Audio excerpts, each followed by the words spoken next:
صباح الخير مع حلقة جديدة من لابريف دو بوشا مفتيسات بايكم اند كوتش.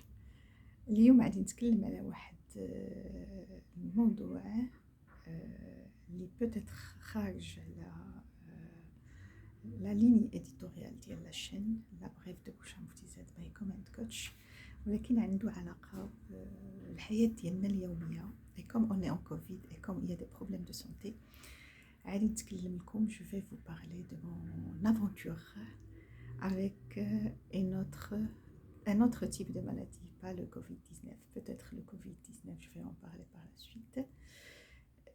C'est que là, ça fait 20 jours que je suis souffrante des douleurs atroces de ce côté-là, et au niveau du cou. Surtout pendant la nuit, difficile pour moi de bouger, ce sont des douleurs très paralysantes, au point que, c'est-à-dire, j'étais obligée de voir 3 spécialités, 3 médecins. La problématique, c'est quoi? La problématique, c'est que moi, je suis très allergique à la climatisation et au courant d'air. J'étais invitée à une journée sur la problématique des droits de femmes et de l'agression contre la femme. Sincèrement, je n'allais pas partir, mais vu que le client avait insisté et m'avait fait un rappel à 20h ou 22h du soir, à 22h, 22h30 je pense du soir, je suis partie. C'était étalé sur une journée. Pendant le déjeuner, on était c'était un cocktail. Et je ne me suis pas rendu compte qu'il y avait de la climatisation au-dessus du mois. Et le soir, j'ai tout à fait normal, je suis rentrée, j'étais portante bien, je me portais très très bien. Et le soir, pendant la nuit, je n'arrivais pas du tout à tourner, ni à bouger, ni à me lever. Donc, j'ai attendu une journée ou 2 jours, j'ai pris quelques calmants, notamment le Doliprane, et j'ai fait des petites séances de kiné, et je me suis dit comme quoi ça allait passer. Après 3 jours, donc j'ai contacté mon neurochirurgien, je suis partie le voir.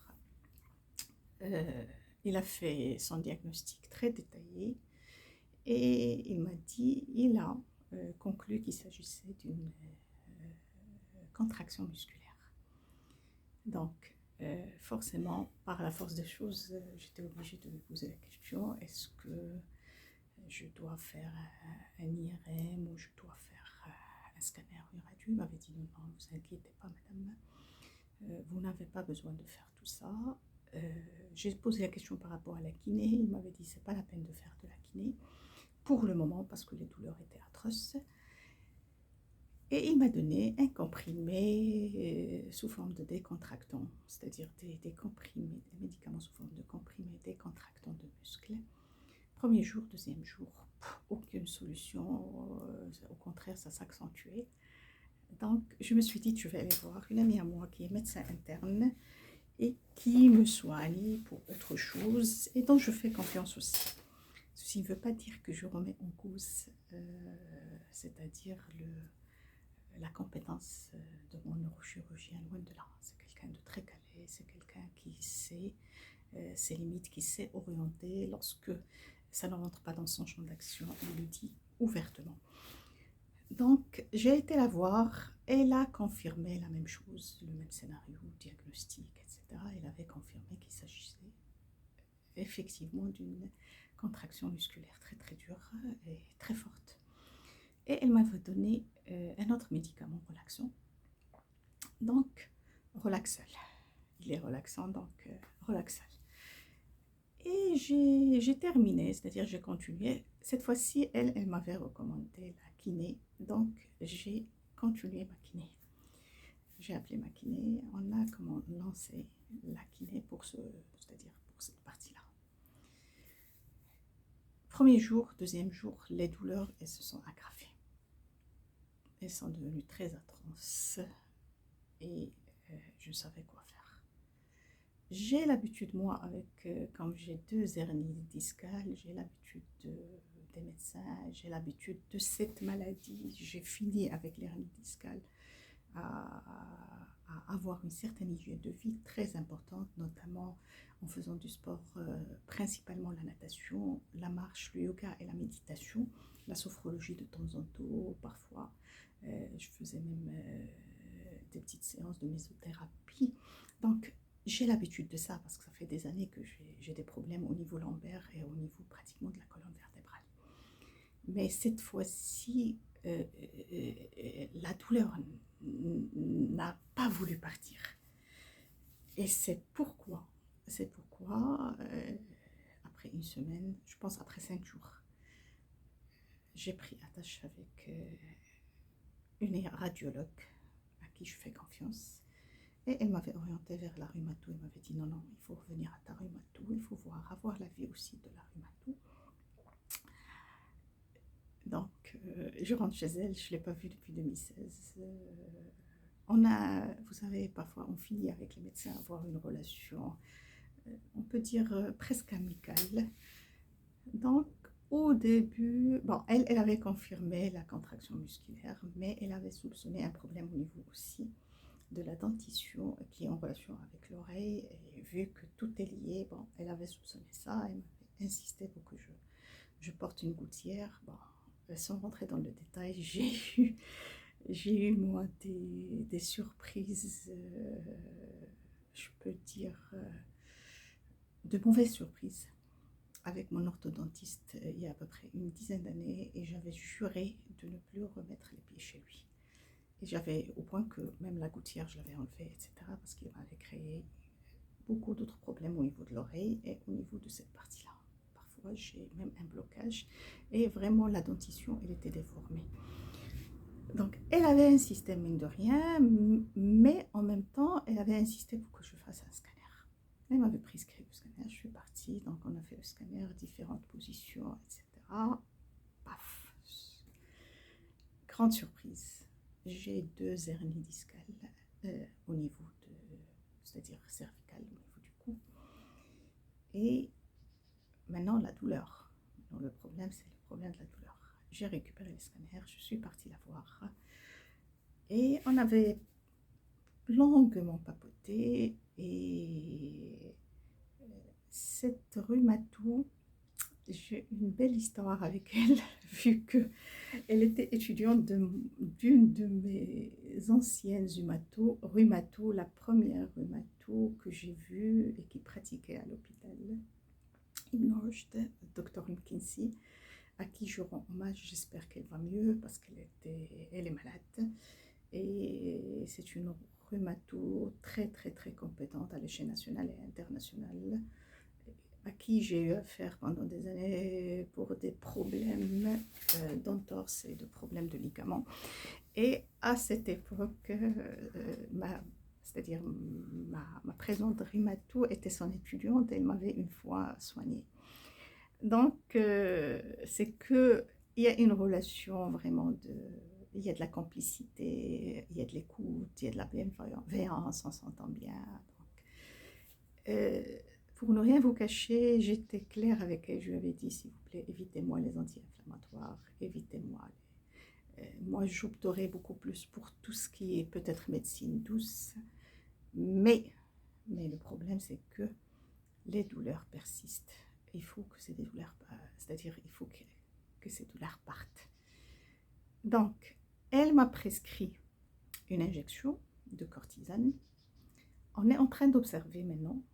Aujourd'hui, on est jeudi. J'ai fait l'injection hier, mais c'était tout un marathon pour trouver un infirmier. J'ai été d'ailleurs déçue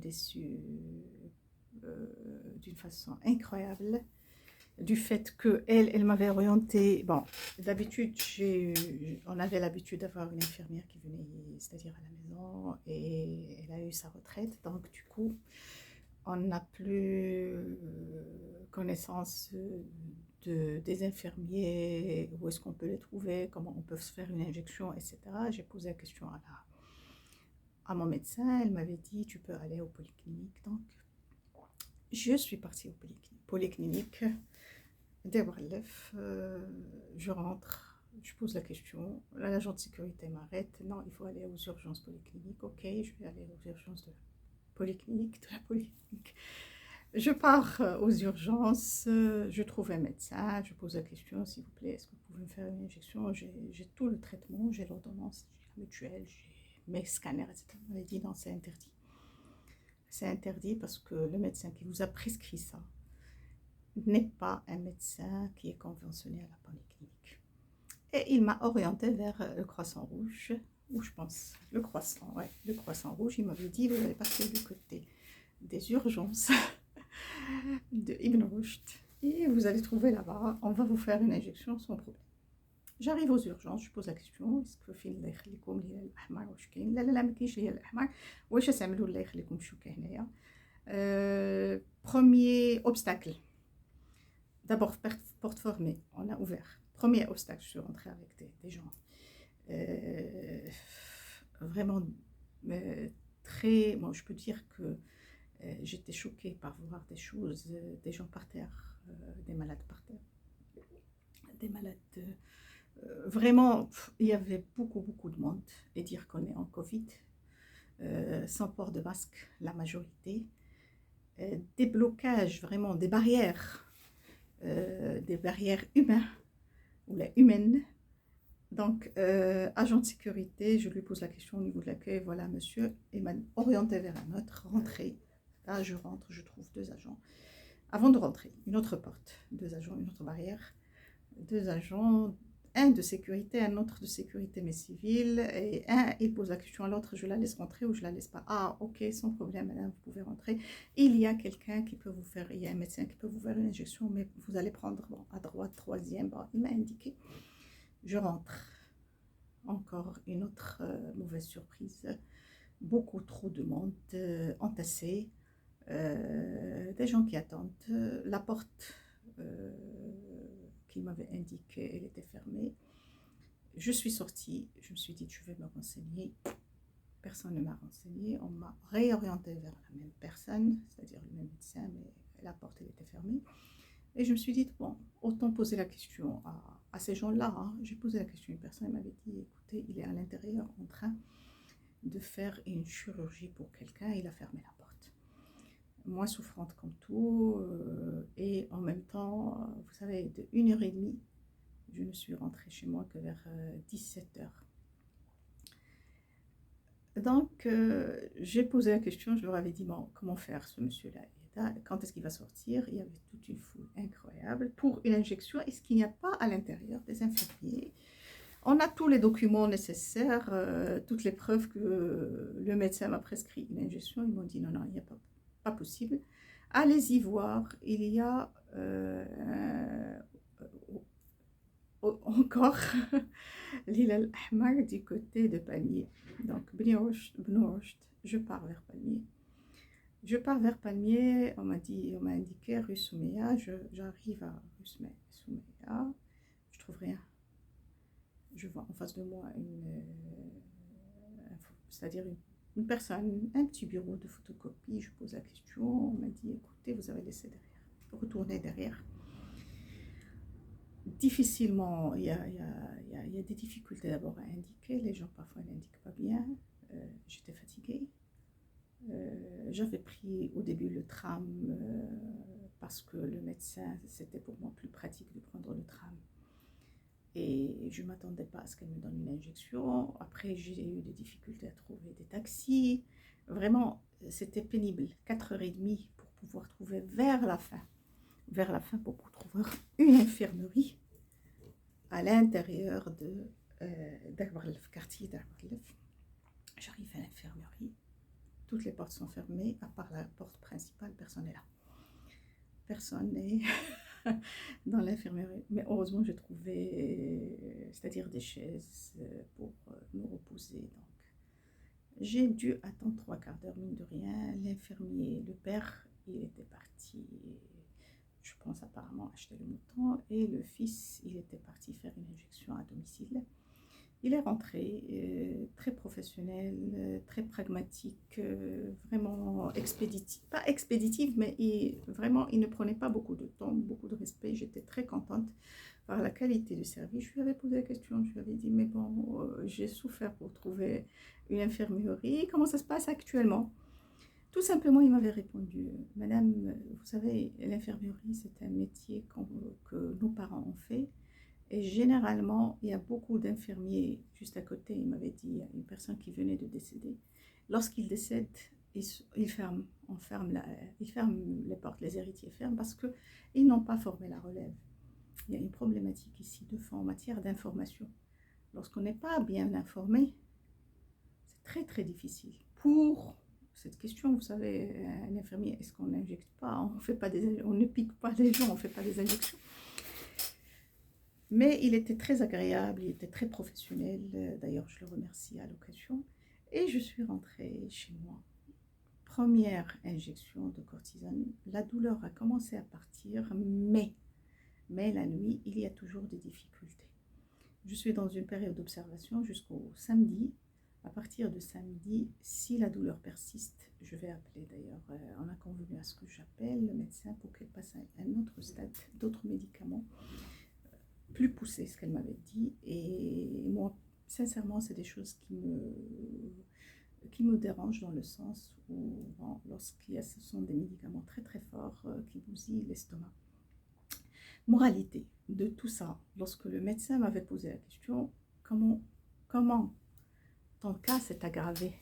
C'est que sincèrement, je n'ai jamais senti une douleur profonde à ce niveau-là. Je sentais une fatigue, surtout lorsque j'utilisais l'ordinateur. Avec la Covid-19, j'ai commencé beaucoup à utiliser l'ordinateur, alors que d'habitude, je sous-traitais, d'habitude, j'avais des personnels qui travaillaient avec moi, etc. Bon, avec Covid, tout le système a été changé, et chamboulé plutôt.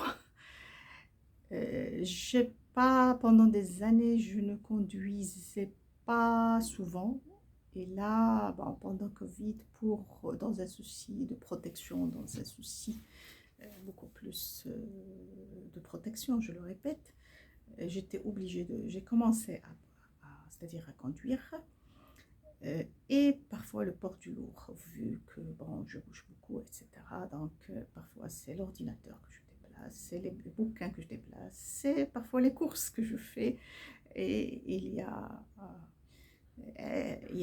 parfois c'est lourd, il y a du lourd. Donc, moralité de tout ça, moralité, la santé passe avant tout. Il faut faire très très très attention. Maintenant, je me trouve obligée, pénalisée par rapport à mon travail, mais bon, les solutions sont là, le problème ne se pose pas. Bon, j'ai des gens qui travaillent avec moi depuis des années, donc on va sous-traiter, même si ce n'est pas très très pratique pendant la Covid-19, et surtout pour mon métier. Pour ces histoires de hernie, maintenant je me trouve avec 4 hernies, il faut vraiment faire très très très attention, beaucoup de prévention. Prévention, il y a toute la problématique de l'ergonomie, et je me disais, moi qui enseigne l'ergonomie, parfois dans tout ce qui est en relation avec la démarche qualité, sécurité et environnement, je me trouve victime de ce manque peut-être d'ergonomie ou d'inattention. C'est beaucoup plus l'inattention. Je fais très attention à ma santé, mais j'ai abusé pendant la Covid-19. Donc du coup, ma conclusion, la santé passe avant tout. Voilà, ça fait presque une vingtaine de jours que je n'ai pas publié quelque chose. Ça fait une vingtaine de jours que je réponds spécialement, ou là surtout, à certaines urgences. Je n'ai pas pu lancer mes formations deuxième semestre. Bon, il y a des choses programmées, mais heureusement qu'elles sont programmées à fin juillet. J'ai un voyage très bientôt, je serai obligée de contacter la RAM pour avoir une assistance, parce que je ne peux pas prendre le risque de porter encore le lourd. Et je le répète, la santé passe par la prévention avant tout. Là, tout est en relation avec à la prévention. Et j'espère que je n'ai pas été longue dans ce témoignage, dans cette capsule très spéciale. Et je vous invite toujours à vous souscrire à ma chaîne YouTube, La Vraie de Boucha Mufti Z by Com and Coach. Je vais veiller à ce que je publie très prochainement d'autres capsules en relation cette fois-ci avec le prochain séminaire que je vais animer, avec la prochaine mission que je vais avoir en Turquie. Et je vous dis à très bientôt.